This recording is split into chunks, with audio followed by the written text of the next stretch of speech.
2014년도, 13년도에 방글라데시의 사바라는 도시 시외터미널 중심가에 라나 프라자라는 건물이 있는데 그 건물 붕괴 사고가 있었어요. 우리나라 삼풍백화점을 연상케 하지요. 9층 건물인데 1층, 2층, 3층은 은행 상가들이 있고 4층부터 9층까지는 봉제 공장이에요. 그러니까 방글라데시가 그 봉제 산업이 굉장히 발전돼 있잖아요. 근데 저 건물이 무너지기 전날 쿵 하는 소리와 함께 좀 징조가 안 좋았는데 물어봤더니 건물주는 안전하다고 그리고 어디로 사라졌어요. 그리고 1, 2, 3층의 상가에서 일하는 사람들은 불안하니까 피신을 했는데 위에 봉제 공장에 있는 사람들이 많이 희생당했는데 1117명이 죽었어요. 그리고 뭐 부상자는 이루 말할 수 없지요. 4층부터 9층까지 봉제 공장에 근무하는 사람이 3,000명이었대요. 굉장히 끔찍한 사고였어요. 붕괴 사고가 일어나게 된 게 두 가지 원인을 얘기하는데 하나는 부실공사였어요.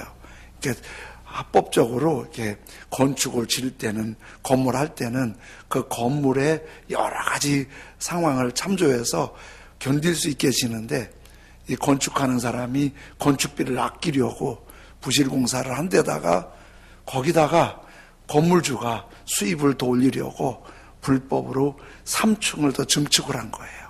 그게 이제 화근이 돼서 이렇게 큰 충격을 받았죠.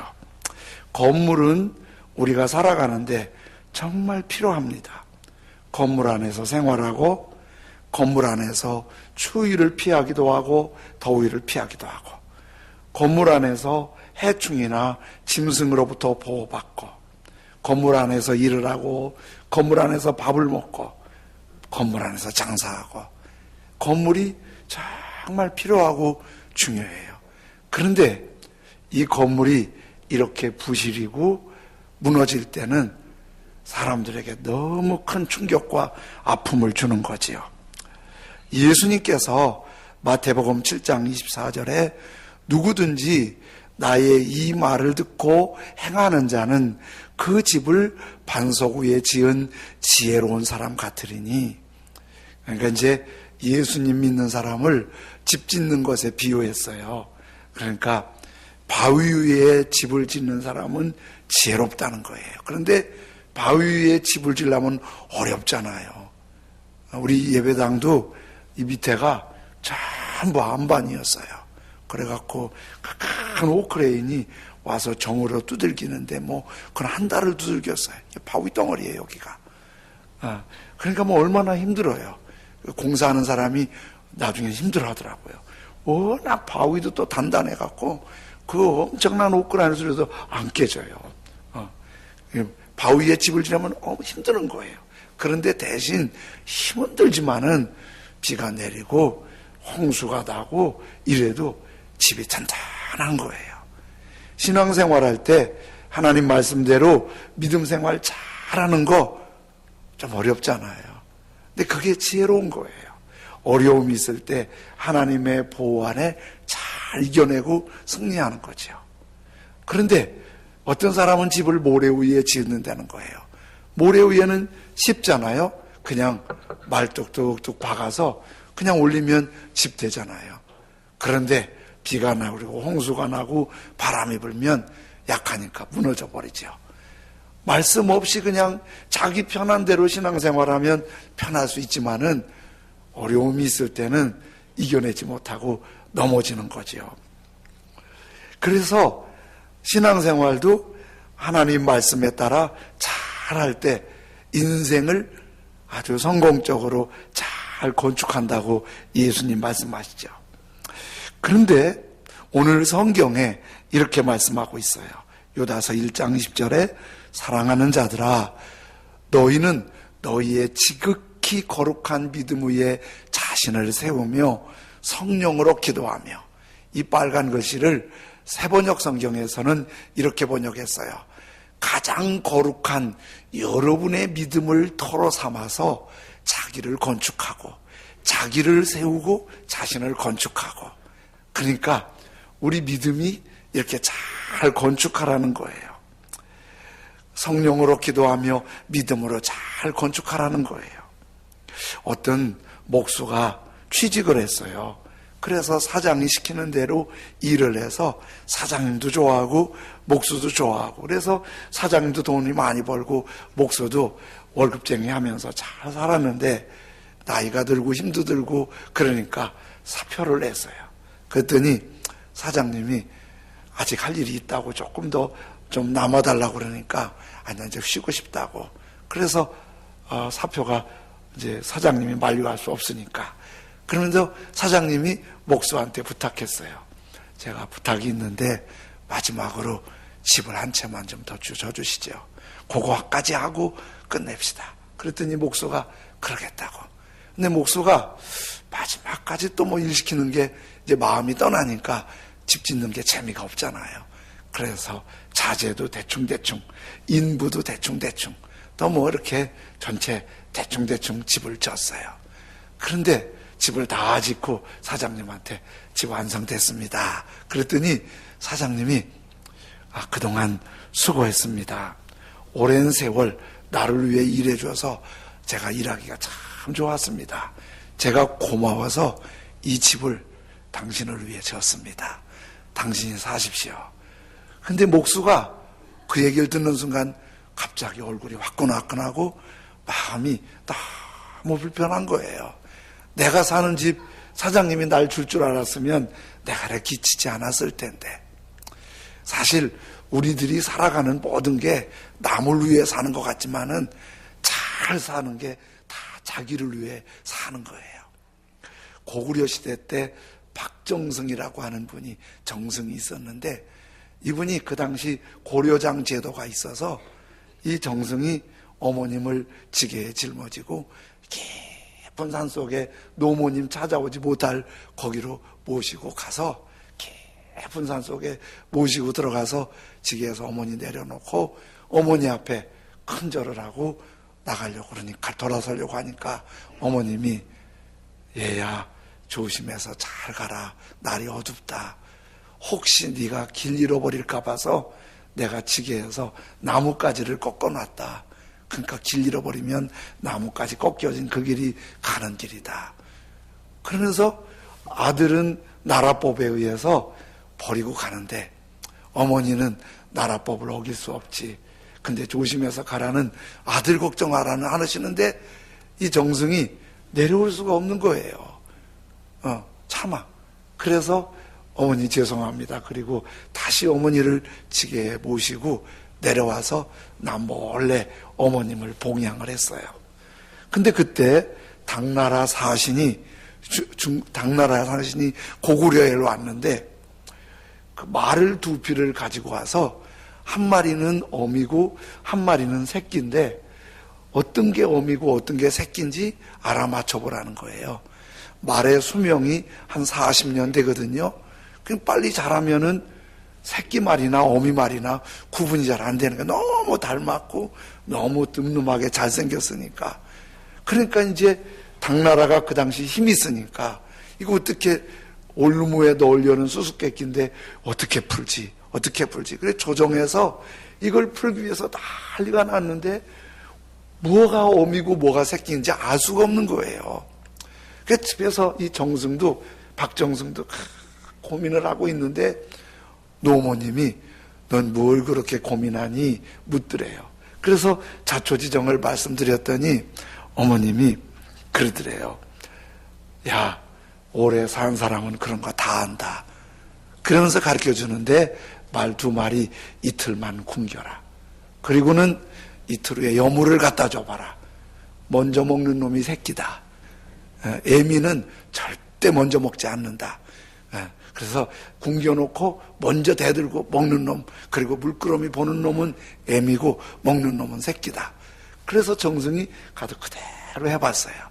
그랬더니 이틀 굶겨놓고 여물을 갖다 주니까 둘이 다 대드는 게 아니라 한 놈은 막 열심히 먹고 있는데 한 놈은 울끔히 쳐다보고 있는 거예요.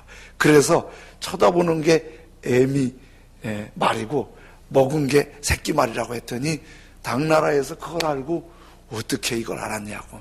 그래서 그걸 설명을 했더니 당나라가 고구려 지혜가 탁월하다고 그리고 감탄하고 갔다는 거예요. 임금님이 고맙지요. 정승을 불러갖고 자네가 그걸 어떻게 알았나. 그래서 어머니 모시게 오게 된 자초지정을 다 얘기를 하고, 이거 우리 고려장 이거 좋은 제도 아닙니다. 그랬더니 임금님이 감동을 받아서 그 후부터 고려장 제도가 없었다는 얘기가 있었지요. 그런데 어머님을 잘 모시고 아버님을 잘 모시는 것도 내가 불편하고 힘든 게 아니라 결국 내가 은혜를 받고 복을 받는 거예요. 교회에서 찬양을 할 때 하나님 도와드리는 거 아니에요. 또 셀 리더가 셀 가족들 섬기고 교회 학교 선생님들이 어린이들 가르치고 막 힘들고 씨름하고 그럴 때 내가 누굴 도와주고 내가 누굴 베풀고, 하나님이 우리 도움이 필요한 게 아니에요.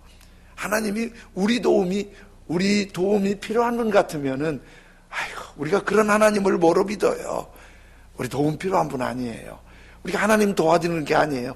우리가 섬기고 예배하고 베풀고 돕고 그거 다 우리를 위해 쌓아놓는 하나님의 은혜의 통로인 줄로 믿습니다. 또 한 은혜가 저물어 가서 2018년 마지막 주일이네요. 이제 내일 모레는 새해가 시작이 되는데, 사실은 12월 31일이나 1월 1일이나 뭐 똑같이 하루 가는 거지 뭐 대단한 거 아니잖아요. 그런데 이런 거 만들어 놓으면 조금 생각하잖아요. 하나님이 이런 년, 월, 해를 만들어 놔서 언젠가는 우리가 마무리할 때가 있으니까 한 달 좀 마무리해보고 한 해를 마무리해보면서 나를 좀 다잡고 좀 잘못된 거 고치고 좋은 거 발전시키고 이렇게 하라고 하는 거예요. 즉 우리 인생의 건축을 다시 한번 점검해보고 다시 잘해서 할 수 있으면 이 라나 프라자가 무너지면서 사장도 얼마나 힘든 어려움을 당하겠어요. 그리고 거기에 희생당한 가족들, 희생당한 사람들 얼마나 힘들어요. 내 인생이 무너지면 많은 사람이 아픈 거예요. 내 인생이 잘 성공적으로 건축되면 나도 하나님의 복을 받은 거고 나 때문에 다른 사람에게도 복이 흘러가는 거예요. 그러면 우리 믿음의 인생을 어떻게 성공적으로 건축할까? 오늘 두 가지를 생각하게 하는데, 지극히 거룩한 믿음 위에 자신을 세우며, 이 유다서는요 유다가 썼어요. 가룟 유다가 아니고 예수님을 낳으신 분이 성모 마리아잖아요. 예수님 낳을 때는 결혼 안 한 상태에서 하나님의 능력으로 낳았는데, 예수님 낳고부터는 요셉과 가정생활을 했어요. 그래서 밑에 동생들을 낳았는데, 야고보서의 야고보도 유다서의 유다도 그 마리아를 통해서 낳은 거예요. 그런데 유다가 야고보보다 동생이고 예수님보다 동생인데, 예수님 동생인 유다가 예수님이 형이라고 생각했는데 언젠지 예수님이 우리를 구원하신 주님이라고 믿어지고 주님 믿고 살다가 이 편지를 쓰게 됐는데, 성령으로 이 편지를 써서 이제 하나님의 말씀을 전하게 된 거지요. 그런데 이 유다서의 말씀이 한 장밖에 안 되는데도 그나마도 또 베드로후서하고 거의 반 정도는 같은 내용이에요. 그런데 이 말씀을 받는 대상이 분명하기 때문에 하나님이 주신 말씀으로 보는 거지요. 그런데 이 유다서에서 오늘 1장 20절에서 우리 믿음 인생을 어떻게 하면 성공적으로 건축하지?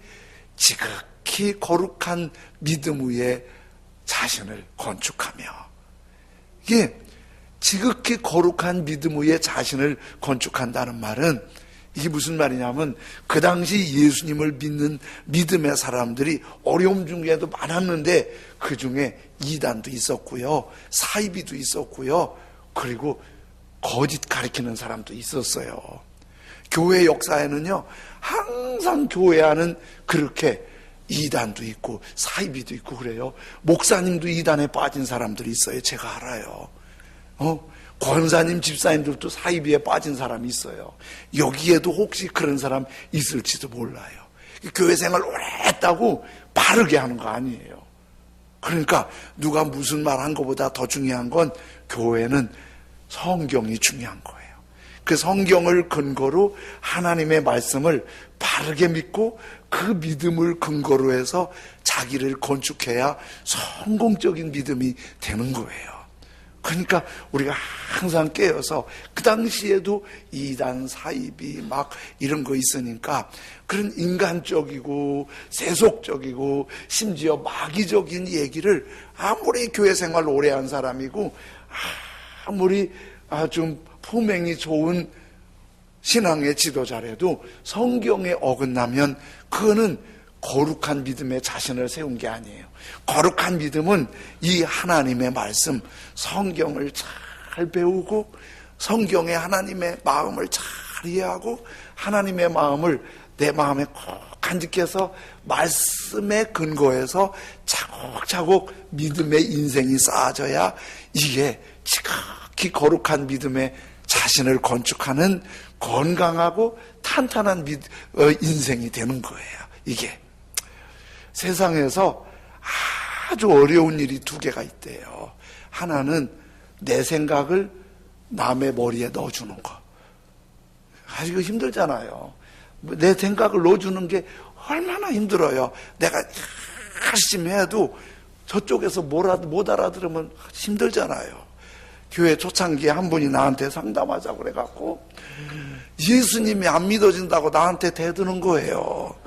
내가 그렇게 설명해도 나한테 대드는데 진짜 힘들대요. 어떻게 그 머리를 쪼개서 넣어줄 수도 없고 입에다 넣어줄 수도 없고 진짜 힘들더라고요. 힘드는 거예요. 또 하나 힘드는 게 있대요. 남의 주머니에 돈을 내 주머니에 넣는 거. 요즘은 그게 아니고 이제 남의 통장에 돈을 내 통장으로 옮기는 거. 이게 그렇게 힘들대는만요. 이게. 그런데 내 생각을 다른 사람 머리에 넣어주는 넣어주는 일을 하는 사람이 선생님이에요. 선생님 얼마나 힘들겠어요. 안 되는 거 하려니까. 남의 통장에 있는 돈을 내 통장으로 옮기는 일을 하는 분이 사장님이에요. 아이고, 그래서 선생님도 사장님도 힘든 거예요. 돈을 내 통장으로 다 옮길 수만 있으면 그냥 대박 나잖아요. 그게 그렇게 안 오는 거예요. 얼마나 힘드는지 몰라요. 그런데 이 두 가지를 능숙하게 잘하는 사람이 있대요. 이 두 가지, 내 생각을 넣어주고 저 통장에 있는 돈을 내 통장으로 끌어들이는 걸 능숙하게 잘하는 분이 있는데 마누라래요.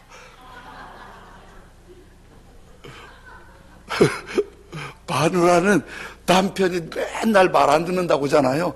나중에 결정할 땐 꼭 마누라 눈치 보고 결정하거든요. 마누라가 센 거예요. 그 마누라 생각에 남자들이 거의 끌려간다는 거예요. 그리고 남편이 번 돈은 마누라 통장으로 다 들어가는 거예요. 한꺼번에 다 하는 거예요. 그러니까 마누라가 위대한 겁니다. 근데 선생님한테 대드는 사람은 공부하기 싫은 사람이고, 사장님한테 대드는 사람은 돈 벌기 싫은 사람이고, 마누라한테 대드는 사람은 살기 싫은 사람이에요.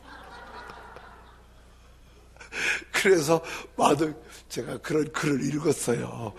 그러니까 신간이 편하려면 마누라 말 잘 듣고 돈 잘 벌어다 줘야 신간이 편하대요.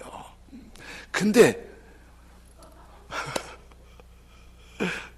믿음은 마누라 말, 남편 말 잘 듣는 게 아니라 하나님 말씀이에요. 그래서 지극히 거룩한 믿음 위에 자신을 건축하는 거는, 이 믿음이 뭔 믿음이냐면 돈 잘 모든 믿음, 출세하는 믿음이 아니라 하나님의 말씀을 믿는 거예요. 그래서 믿음 생활 잘하는 것은 교회 오래 다니는 것도 중요하고 직분으로 섬기는 것도 중요하고 인품이 중요한 것도 좋은데, 이 하나님의 생각, 하나님의 말씀이 내가 딱 접수가 돼서 하나님의 생각이 내 생각이고 하나님의 마음이 내 마음이고 하나님의 뜻이 내 뜻이 돼서 내가 그 하나님을 따라 살 때 그게 지극히 거룩한 믿음 위에 나를 건축하는 거예요. 이런 사람은 바위 위에 집을 짓는 것 같아서 조금 힘들 때 있지만 견고해서 끝까지 성공적인 인생이 될 줄로 믿습니다. 거기 하나를 더 말씀하시는데 이렇게 말씀하지요. 성령으로 기도하며. 성령으로 기도하며. 유다가 이 유다서를 쓸 당시에 그리스도인들이 그 당시도 기도를 했어요.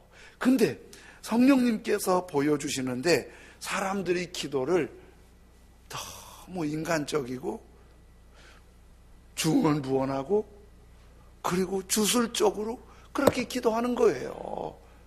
기도에 간절함도 없고 그냥 중언부언하고 무당이 하는 기도나 별 차이 없어요. 무당인데 뭔 기도예요? 돈 많이 벌라고, 건강하라고, 잘 되라고. 우리 당연히 그 기도하지요. 그런데요, 하나님은요 그렇게 돈이나 벌게 해주시고 건강이나 하게 해주시고 출세나 하게 해주시는 그런 하나님 아니에요. 하나님은 의로우신 하나님이세요. 하나님은 진리의 하나님이세요. 그냥 못된 짓 하는데 돈이나 많이 벌게 한다고 돈 벌게 해주시는 분 아니에요. 바르고 복되고 유익하고 훌륭하게 살게 하는 거예요. 그리고 그 하나님은 들어주셔도 좋고 안 들어주셔도 좋고 그런 기도 아니에요. 간절하게 하나님, 내가 누구한테 뭐 부탁하러 갈 때 한 500만 원 빌리러 갈 때 500만 원 좀 줘요. 싫으면 간두고 누가 주겠어요. 그러면 갈 때 선물도 좀 사갖고 가고 뭐 이렇게 해서 그래서 저쪽 마음이 풀어지게 해야 줄똥말똥한데 그렇잖아요. 우리가 기도할 때 하나님 앞에 하나님 건강 좀 주어요. 안 주면 관두고. 그렇게 되게 기도해도 안 된대요. 기도나 제대로 하면서 그러면 내가 말을 안 하겠어. 하나님한테 그렇게 기도하면 생각해 보세요. 500만 원 빌려줘요. 싫으면 관두고. 싫다 이씨. 그렇게 어렵겠어요? 하나님이 역겨워하세요. 너 지금 뭐 하고 있니? 나한테 기도하는 거 맞니? 너 지금 뭐 하고 있니? 그리고 기도할 때 그냥 막 하는 게 아니라 하나님과 교감해서 성령으로 기도하는 거예요. 하나님의 마음으로 하나님이 뭘 좋아하실까? 이렇게 기도해야지. 그래서 하나님이 좋아하시는 하나님의 마음으로 하나님 앞에 간절함으로 하나님이 주셔도 기분 좋게 주실 수 있는 그런 기도. 이게 성령으로 기도해야 되는데 이 기도를 안 하는 거예요. 이 기도를. 그러니까 유다가 믿음이 제대로 건축되려면 성령으로 기도해야 된다는 걸 강조하는 거예요. 존 하이드라는 선교사님이 기도로 매일 기적을 체험하는 사람이라는 책을 썼어요. 이 선교사님이 오래전에 인도로 선교하러 가는데 아버지가 아주 경건한 목사님이세요. 어머님이 성령 충만한 기도하시는 분이세요. 어머니 아버지 교육을 잘 받아서 존 하이드가 젊은 날에 아주 깊은 꿈과 기대와 최고의 탁월한 선교사가 되겠다는 희망을 안고 선교를 떠나는 거예요. 그 당시 비행기가 없어서 배를 타고 선교하러 가는데 인도로 출발을 했어요. 이제 배를 타고 가족들 환송, 주변 후원자들 환송을 받고 배를 탔어요. 그리고 이제 자기 배 안에 선실에 몇 날 며칠 가야 되니까 자기 방을 줘서 방에다가 대략 짐을 정리했는데 마침 아버지의 친구이신 목사님이 잘 다녀오라고 편지 한 장을 주신 거예요. 그래서 너무 궁금하고 좋고 이쁜 편지여서 그 편지를 딱 열어봤더니 편지가 아주 간단한 거예요. 이런 편지예요. 사랑하는 존, 자네가 성령 충만할 때까지 내가 기도를 멈추지 않겠네. 그런 거예요. 고맙지요? 근데 사람이 참 시험 들려면 웃기게 시험 들어요. 그걸 딱 보는 순간 이 하이드 청년이 젊기도 해서 그런지 속이 막 상하는 거예요. 성령 충만할 때까지? 그럼 내가 성령 충만하지 않단 말이야?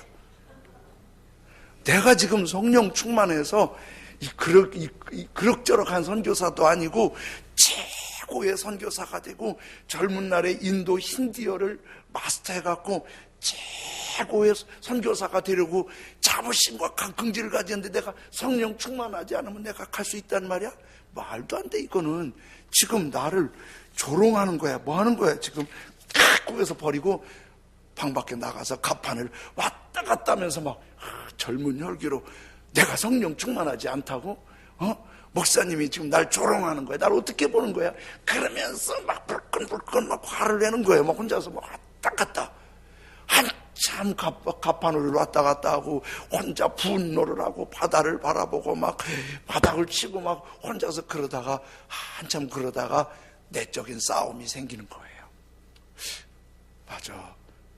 그 목사님이 참 훌륭하고 하나님 사랑하는 목사님인데 그 목사님이 나를 놀릴 리가 없는데 내가 성령 충만할 때까지 기도하시겠다고? 내가 아직도 문제가 있나? 그리고 다시 자기 방에 들어와서 그 편지를 읽어봤어요. 사랑하는 존, 자네가 성령 충만할 때까지 기도를 멈추지 않겠네. 무릎을 꿇고 하나님께 이렇게 기도해요. 하나님, 제가 성령 충만하지 않다는 말인가요? 하나님, 제가 성령 충만하지 않은 건가요? 제가 성령 충만하니까 이렇게 왔지요. 제가 성령 충만하지 않은가요? 제가 성령 충만하지 않다면 저에게 성령 충만을 부어주십시오. 그리고 얼마를 기도하는데 하나님의 영이 마음을 비춰주는 거예요. 자기가 지금 인도 선교를 위해서 모든 거 내려놓고 배를 탄 게 살펴보니까 성령의 생각이 아니고 자기 야망이었어요. 자기 욕심이었어요. 자기 우쭐대는 거였어요. 자기 자랑이었어요. 그는 그 배가 인도 항구 부두에 도착할 때까지 얼마나 씨름하며 기도했나 몰라요. 내가 너무 인간적이에요. 제가 너무 세상적이에요. 제가 너무 육신적이에요. 저 좀 성령으로 충만하게 해주세요. 마음에 그 목사님의 편지에 상처를 입었지만은 얼마나 계속 틈만 나면 엎드려서 저 성령 충만하게 해주십시오. 성령 충만하게 해주십시오.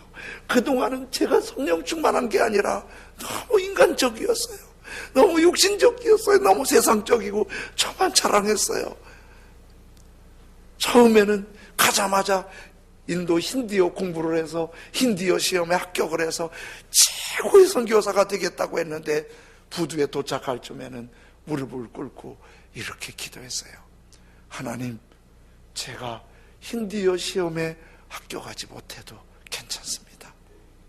그저 호지에 아무도 모르는 데 가서 정히 복음을 전하고 영혼들을 사랑하고 섬기다가 주님 오라 하시면 조용히 가도 좋습니다.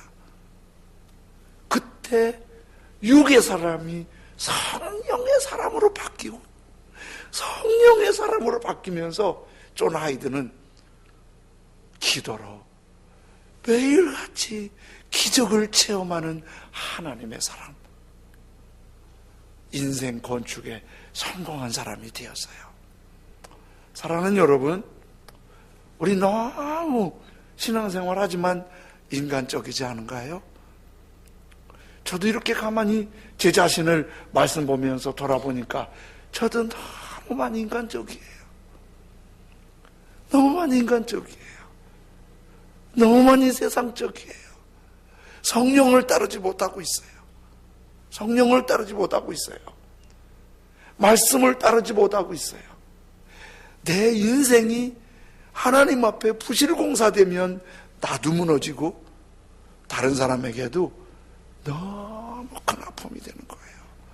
그런데 말씀을 믿는 믿음으로 성령으로 자신을 잘 건축하면 하나님도 기뻐하시고 내 인생도 성공한 인생이 되고 우리 주변에도 나 때문에 복이 흐르게 될 줄로 믿습니다. 그래서 오늘 이런 찬송 부르며 주님께 나아갈게요. 세상의 유혹 시험이 내게 몰려올 때도 나의 힘으로는 그것들 모두 이길 수 없네.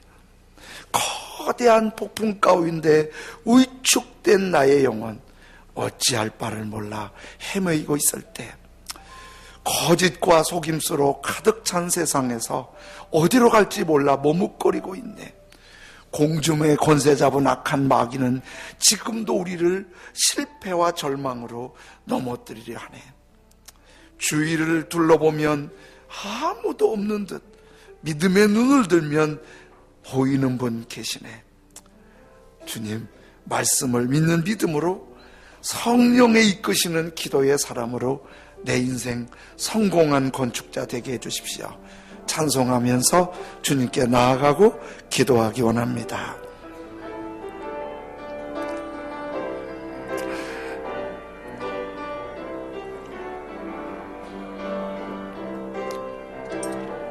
세상의 유혹 시험이 세상의 유혹 시험이 내게 몰려올 때에 나의 힘으론 그것 모두 이길 수 없네.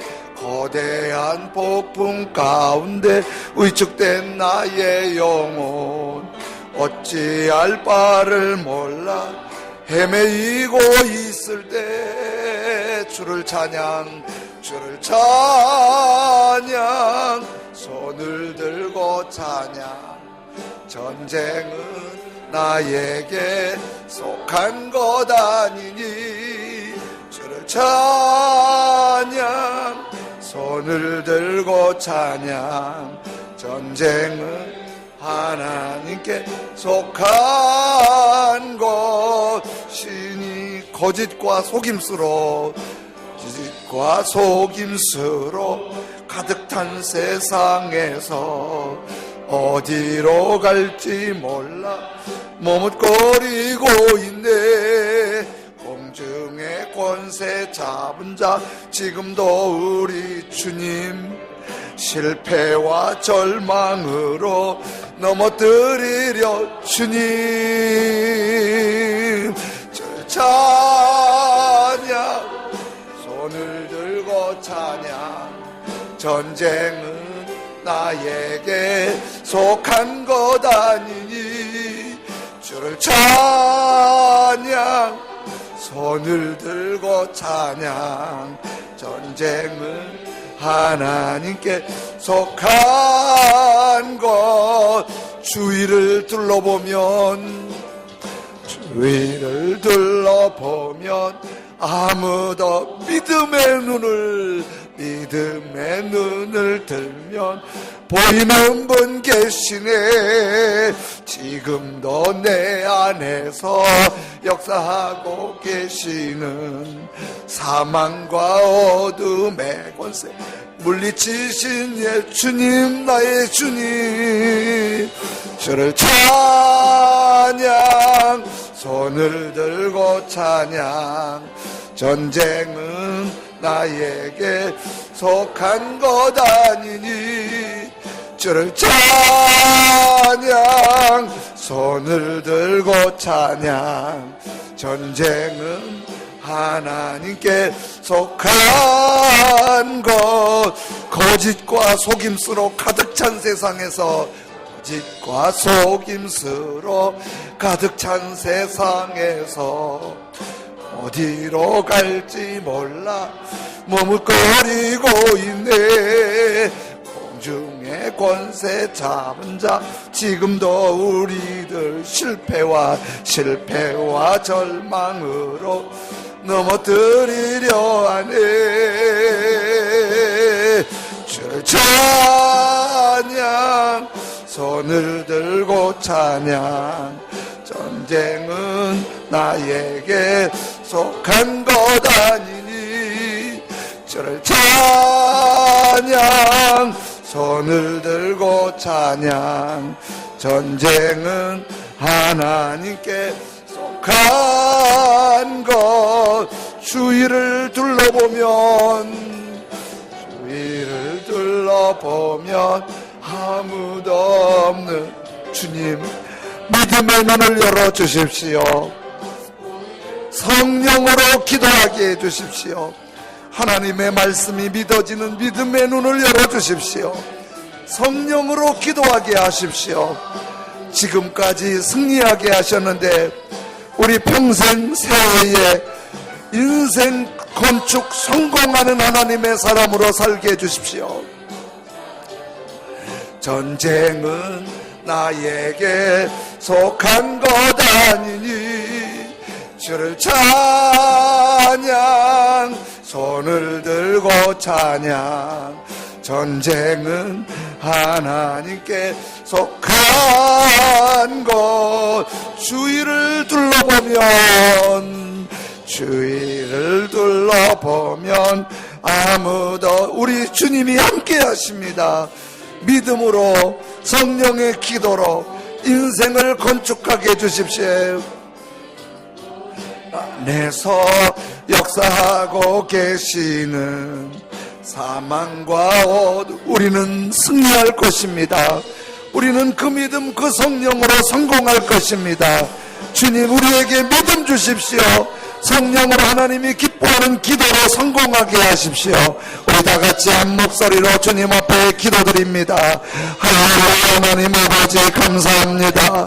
우리 인생 실패하지 않기 원합니다.